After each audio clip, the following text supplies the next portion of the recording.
avocado farmers as well, regarding the taxes that came about with the Finance Act of 2023.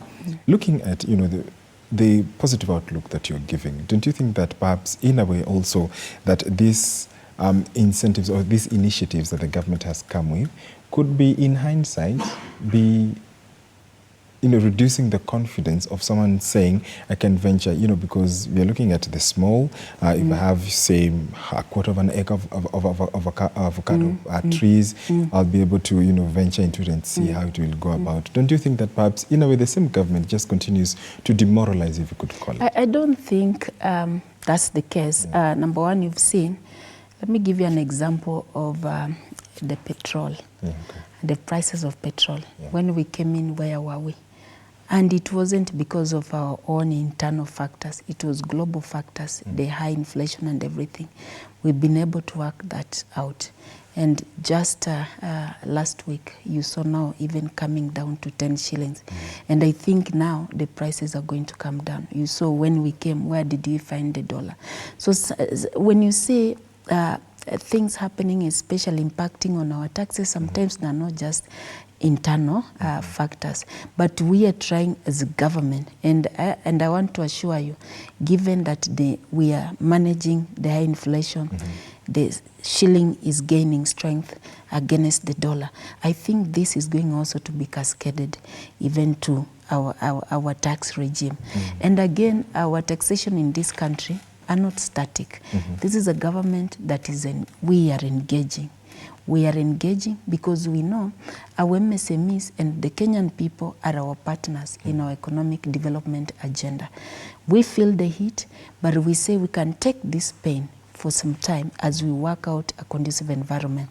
I am also sure that you saw the other day a Treasury promising that they're really looking into our tax regime. They're taking a look around it and see. But the most important thing that needs to happen is building the visibility. Now, before you know who are even these farmers, and I think we've been working on registering the farmers, digital registration. Which has caused chaos, because... it might have caused chaos. I mean, people will feel this is really causing chaos and doing this.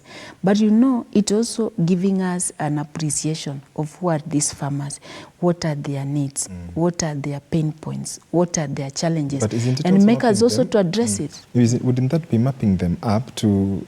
So perhaps, you know, go ahead and tax them, because that has been the but concern. You see, taxation is our civic responsibility, if I might say, because we need a better environment, a better business environment. We must also pay for it. And where does the government generate revenue? It generates revenue from the taxes. So, but what we are doing is, as we now embark on, you know, working out the environment, we need to know who are they. Remember, just the other day when His Excellency the President announced subsidies around fertilizers, it was going to be very difficult had we not registered those farmers and actually make sure that we break off the middlemen, and probably let me be sensitive and say middle women, who are, you know, making the cost of fertilizer also go up. Because now it becomes so easy, a voucher system, you get a message, because you have registered yourself, you've given your details, you know where you are, you've indicated the number of acreages that you have, and you can now tell the quantities that you need, so that to avoid a situation where middlemen will go and buy those subsidized fertilizers, go and hoard, and now start reaching out to those farmers probably who do not have information. I think this digitalization and registering our farmers, and especially around specific value chain, is going to help us to understand them more. If we know we are dealing with 2 million farmers, for example, of coffee, or if there are even 2 million of avocado who are there, we know which part of this country is there, we know the context, we know even the climate condition in that particular part of the country, we know which kind of support probably they need. It will help us now to come up with intervention and incentives, tax incentives, that now will ease their burden, because now it will be specific to their situation. And I just want to assure Kenyans that you see, there is no government that is always deliberate at punishing its people. The government is there for the people, and especially for the sector, for the business sector. The government's role is to facilitate the growth of the business sector. I just gave you numbers around our job situation in this country, and I told you the only room we have to create jobs is in the private sector.